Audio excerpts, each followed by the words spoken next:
വിശ്വാസം അതല്ല എല്ലാം. സ്വാഗതം.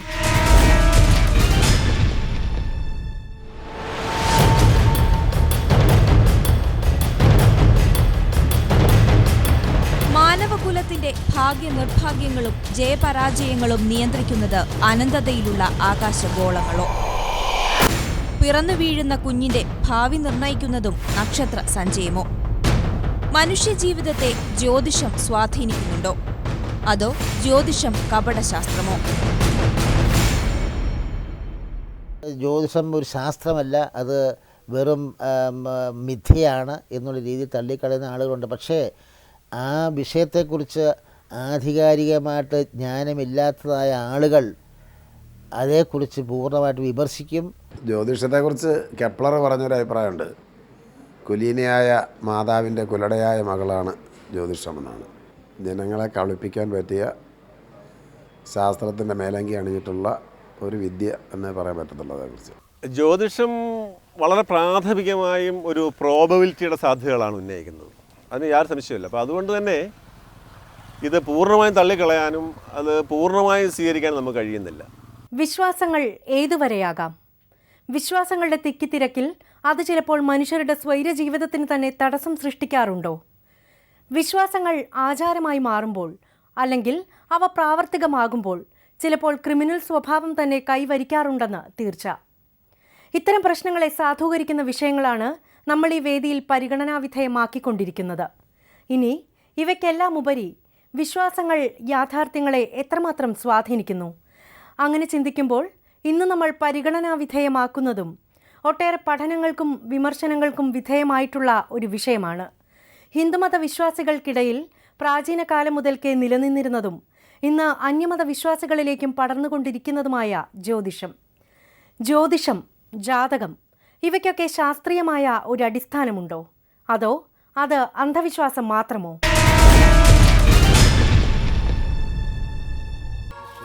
ജ്യോതിഷം ശ്രുതിചക്ഷുസ്, അതായത് വേദത്തിന്റെ കണ്ണായാണ് വിശേഷിപ്പിക്കപ്പെടുന്നത്.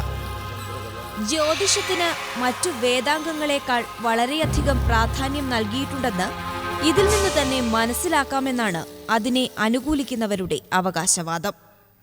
മഹാഭാരതത്തിലാണെങ്കിലും അതോടൊപ്പം രാമായണത്തിലാണെങ്കിലും അതെന്നുവെച്ചാൽ ഇതിഹാസ കാലഘട്ടങ്ങളിൽ തന്നെ ആ രണ്ട് ഗ്രന്ഥങ്ങളിലും അന്നത്തെ ആ കാലഘട്ടങ്ങളിൽ ജീവിച്ചിരുന്നവരിൽ ഈ അന്നും ജ്യോതിഷം ഒരു ശാസ്ത്രമായിട്ട് തന്നെ കണ്ടെത്തിക്കൊണ്ടിരിക്കുകയാണ്. അപ്പോൾ ആ കാലഘട്ടം മുതലേ ജ്യോതിഷമുണ്ട്. പിന്നെ അതിനെ എതിർക്കുന്ന ആൾക്കാർ ധാരാളമുണ്ട്. പക്ഷേ അതിനെക്കുറിച്ച് അല്പമെങ്കിലും അറിവുള്ളവർ അതെന്താണ്, എങ്ങനെയാണ് എന്നുള്ള വിഷയത്തെക്കുറിച്ച് ചർച്ച ചെയ്ത് വരുമ്പോൾ അതൊരു ശാസ്ത്രമാണ് എന്ന് ബോധ്യമാവും. അല്ലാതെ നമുക്ക് ബോധ്യപ്പെടുത്താൻ ഒരിക്കലും സാധിക്കില്ല. ഇത് എന്താണ് ജ്യോതിഷത്തിൻ്റെ അടിസ്ഥാനം? ഏത് ഗണന സമ്പ്രദായമാണ് ജ്യോതിഷം പിന്തുടരുന്നത്? ആകാശഗോളങ്ങൾ മനുഷ്യജീവിതത്തെ സ്വാധീനിക്കുമെന്നും അതിൻ്റെ അടിസ്ഥാനത്തിൽ മനുഷ്യരുടെ ഭാവി വ്യാഖ്യാനിക്കാൻ കഴിയുമെന്നുമുള്ള വിശ്വാസമാണ് ജ്യോതിഷത്തിൻ്റെ അടിസ്ഥാനം എന്ന് പറയാം. ജ്യോതിഷത്തിന്റെ ആവിർഭാവം ഭാരതത്തിലായിരുന്നുവെന്നും അതല്ല വിദേശത്ത്, പ്രത്യേകിച്ച് ബാബിലോണിയയിലായിരുന്നുവെന്നും വ്യത്യസ്തമായ അഭിപ്രായങ്ങളുണ്ട്. ജ്യോതിസിൽ നിന്നാണ് ജ്യോതിഷം ഉണ്ടായിട്ടുള്ളത്.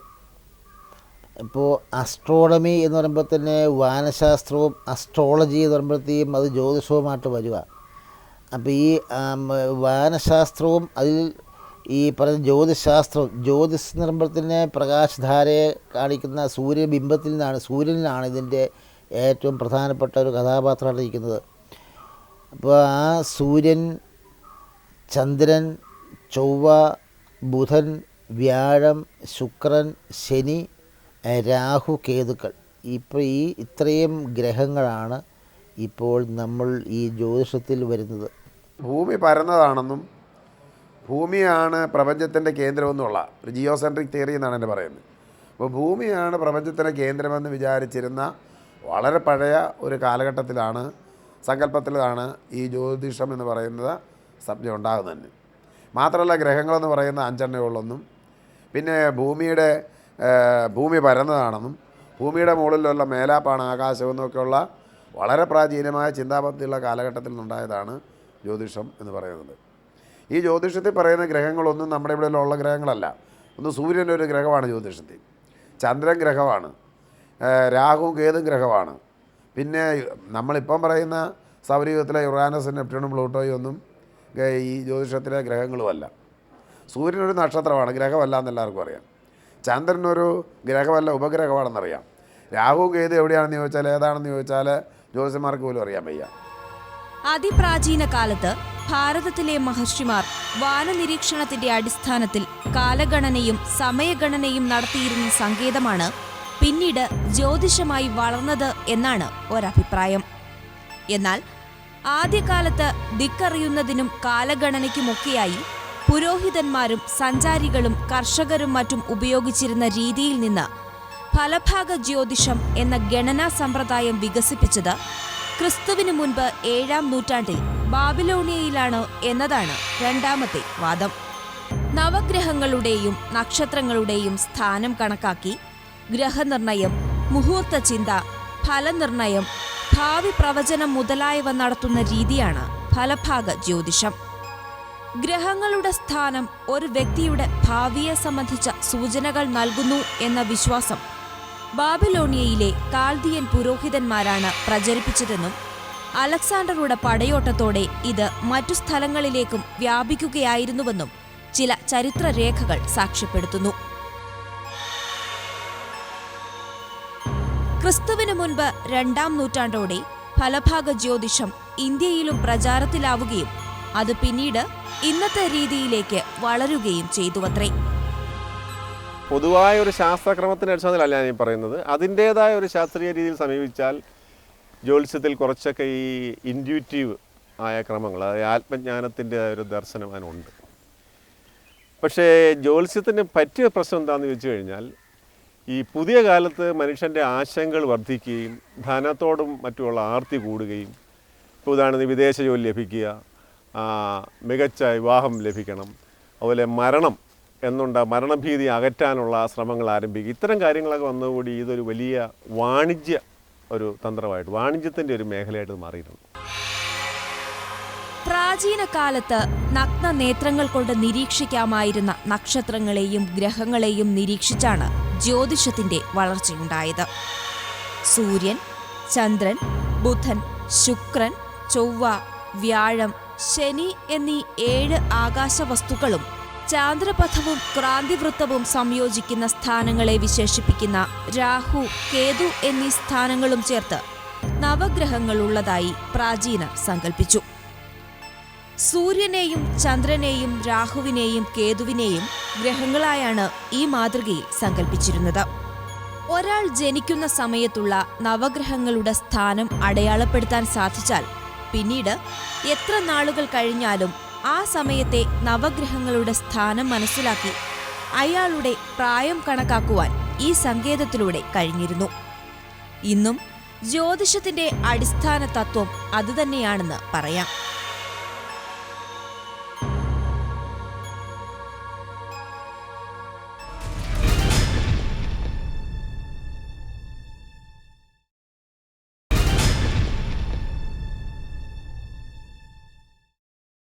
ഈശ്വരി ദേവി മഹാമായി മൂകാംബികേ ബുധശുക്ര രക്താംബരാം ചന്ദ്രകല.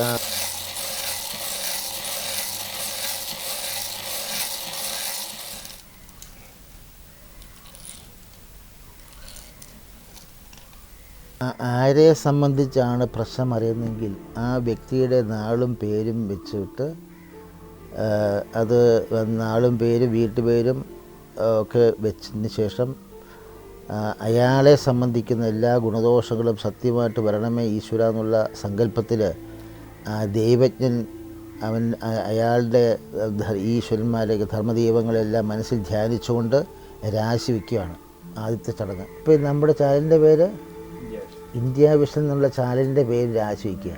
ആ രാശി നോക്കുവാണ്. ഈശ്വരി ദേവി മഹാമായി മൂകാംബികേ ബുധശുക്രന്മാരെ. കേരളത്തിലെ ജ്യോതിഷ പാരമ്പര്യമുള്ള കുടുംബങ്ങൾ തിരഞ്ഞെടുക്കുമ്പോൾ എക്കാലത്തും മുഖ്യസ്ഥാനത്ത് വരുന്നവയിൽ ഒന്നാണ് പാഴൂർ പടിപ്പുര. പാഴൂർ പടിപ്പുര എങ്ങനെ കേരളത്തിലെ ജ്യോതിഷ ചരിത്രത്തിൽ ഒരിടം നേടി? അല്ലെങ്കിൽ ഭാവി അറിയാനും ഭാഗ്യം തേടാനും ആഗ്രഹിക്കുന്നവർ പാഴൂർ പടിപ്പുരയിലേക്ക് ആകൃഷ്ടരായി തുടങ്ങിയത് എന്നു മുതൽക്കാണ് എന്ന ചോദ്യത്തിന് നൂറ്റാണ്ടുകൾ പഴക്കമുള്ള ഒരു കഥയാണ് അവിടുത്തെ ഇപ്പോഴത്തെ ഗണകനായ സുരേന്ദ്രൻ ജ്യോത്സ്യന് പറയാനുള്ളത്. പാഴൂർ പടിപ്പുര എങ്ങനെ ജ്യോതിഷ ഭൂപടത്തിൽ വ്യക്തമായ ഒരു സ്ഥാനം നേടി എന്നതിന്റെ ഐതിഹ്യം തലക്കുളത്തൂർ ഗോവിന്ദ ഭട്ടതിരിയുമായി ബന്ധപ്പെട്ടുള്ളതാണ്. തനിക്ക് സംഭവിക്കാൻ പോകുന്ന ഭ്രഷ്ട് മുൻകൂട്ടി കണ്ട അദ്ദേഹം ദേവാലയങ്ങൾ സന്ദർശിച്ച് കേരളമൊട്ടാകെ സഞ്ചരിക്കവേ ഒരു രാത്രി പാഴൂർ മഹാദേവ ക്ഷേത്രത്തിന് സമീപവും എത്തി. രാത്രി ഭട്ടതിരി പുഴയിലൂടെ തോണി തുഴഞ്ഞു നീങ്ങുന്ന സമയത്ത് ശക്തമായ കാറ്റ് വീശുകയും തോണി പാഴൂർ പടിപ്പുരയ്ക്ക് സമീപം അടുക്കുകയുമായിരുന്നു. തുടർന്നായിരുന്നുവത്രേ പാഴൂർ പടിപ്പുരയുടെ തന്നെ ജാതകം തിരുത്തിക്കുറിച്ച ചില സംഭവങ്ങൾ അരങ്ങേറിയത്. തലക്കുളത്തൂർ ഭട്ടതിരിപ്പാട് ഗണകസ്ത്രീയിൽ ജനിച്ച കുട്ടിയെ തേടി 12 വർഷത്തിന് ശേഷം എത്തിയെന്നും അവിടെ താമസിച്ച് തന്റെ പാണ്ഡിത്യം മുഴുവനും ആ ബാലനും കൂടി പകർന്നു നൽകി എന്നുമാണ് വിശ്വാസം. പിന്നീട് ഭട്ടതിരി സമാധിയായപ്പോൾ അദ്ദേഹത്തിന്റെ ഭൗതിക ശരീരം അടക്കം ചെയ്ത സ്ഥലത്തിനു മുന്നിലാണ് ഇന്നും പാഴൂർ പടിപ്പുരയിൽ പ്രശ്നം നോക്കുന്നതത്രേ. 12 ദിവസത്തെ യാഗകർമ്മങ്ങളെല്ലാം നടത്തി എന്നെ പൂടുന്നൂലൊഴി ഇടിയിപ്പിച്ച് രാമൻ സുരേൻ എന്നുള്ള പേര് തന്നിട്ട് പൂടുന്നൂലിട്ടുകൊണ്ടാണ് ഞാൻ ഇവിടെ ഇരുന്നത്. ഇപ്പോൾ ആ പൂടലൊക്കെ മാറ്റി. ജ്യോതിഷത്തെ ഗണിതം, സംഹിത, ഹോര എന്നിങ്ങനെ 3 സ്കന്ധങ്ങളായും ഗണിതം, ഗോളം, ജാതകം, പ്രശ്നം, മുഹൂർത്തം, നിമിത്തം എന്നിങ്ങനെ 6 അംഗങ്ങളായും വിഭജിച്ചിട്ടുണ്ട്. സൂര്യന്റെയും മറ്റ് ഗ്രഹങ്ങളുടെയും ചലനങ്ങളും മറ്റും കണക്കുകൂട്ടി അറിയുന്നതാണ് ഗണിതം. ഗ്രഹങ്ങളുടെയും നക്ഷത്രങ്ങളുടെയും വലിപ്പം, രൂപം തുടങ്ങിയവയെക്കുറിച്ച് പഠിക്കുന്ന ശാഖയാണ് ഗോളം. വ്യക്തിയുടെ ജനന സമയത്തെ അടിസ്ഥാനമാക്കി ഫലം പറയുന്ന രീതിയാണ് ജാതകം. എന്നാൽ ആരൂഢരാശി കണ്ടെത്തി അതിന്റെ സഹായത്താൽ ഫലം പറയുന്ന രീതിയാണത്രേ പ്രശ്നം. ഗ്രഹങ്ങൾ എങ്ങനെയാണ് മനുഷ്യരുടെ ജയപരാജയങ്ങളെയും ഭാഗ്യനിർഭാഗ്യങ്ങളെയും നിയന്ത്രിക്കുക? നമ്മുടെ ഭാവി നിർണയിക്കുന്നത് നമ്മുടെ തന്നെ ചെയ്തികളാണ് എന്ന് പരിഷ്കൃത വർത്തമാനകാല ജനതയിൽ ഒരു വിഭാഗമെങ്കിലും വിശ്വസിക്കാനും വിശ്വസിപ്പിക്കാനും പഠിപ്പിക്കുവാനും ശ്രമിക്കുമ്പോൾ ജ്യോതിഷത്തിന്റെ പ്രാധാന്യം ഇന്നും നല്ലൊരളവിൽ നിലനിൽക്കുന്നത് എന്തുകൊണ്ടായിരിക്കാം? വിവാഹം തുടങ്ങിയ കർമ്മങ്ങൾ ഏത് സമയത്ത് നടത്തണം തുടങ്ങിയ കാര്യങ്ങളാണ് മുഹൂർത്തത്തിൽ പരിഗണിക്കുക. എന്നാൽ അപ്പോൾ കാണുന്ന ശകുനങ്ങളെയും ലക്ഷണങ്ങളെയും അടിസ്ഥാനമാക്കി ഫലം പറയുന്ന രീതിയാണ് നിമിത്തം. ഇവിടെ ഒത്തിരി നിമിത്തങ്ങൾ നമുക്ക് അനുഭവപ്പെടാറുണ്ട്. കാരണം ഇങ്ങനെ ഉള്ള സ്ഥലമായതുകൊണ്ട് പല നിമിത്തങ്ങളും ഇവിടെ ഉണ്ടാകാറുണ്ട്. ഒരു കൈക്കുഞ്ഞുമായിട്ട് ഒരു തള്ള എൻ്റെ അടുത്തേക്ക് വരുവാണ്, ജ്യോത്സ്യം നോക്കാൻ വേണ്ടിയിട്ട് എൻ്റെ അടുത്തേക്ക് വരുവാണ്, എന്തോ കാര്യം പറയാൻ വേണ്ടിയാണ്. അപ്പോൾ ഞാനത് കാണുന്നു. ഈ രാശി വയ്ക്കുമ്പോൾ നമുക്ക് ആ ഒരു നിമിത്തം എന്നാൽ അതായത് 12 വർഷമായിട്ട് ദുഃഖം അനുഭവിക്കുന്നതായ ദമ്പതികൾക്ക് സന്താന ലബ്ധിക്ക് യോഗമുണ്ട് എന്ന് 100% പറയാൻ നിയമമുണ്ട്. പറയാം. ഇതിൽ ജാതകം, പ്രശ്നം, മുഹൂർത്തം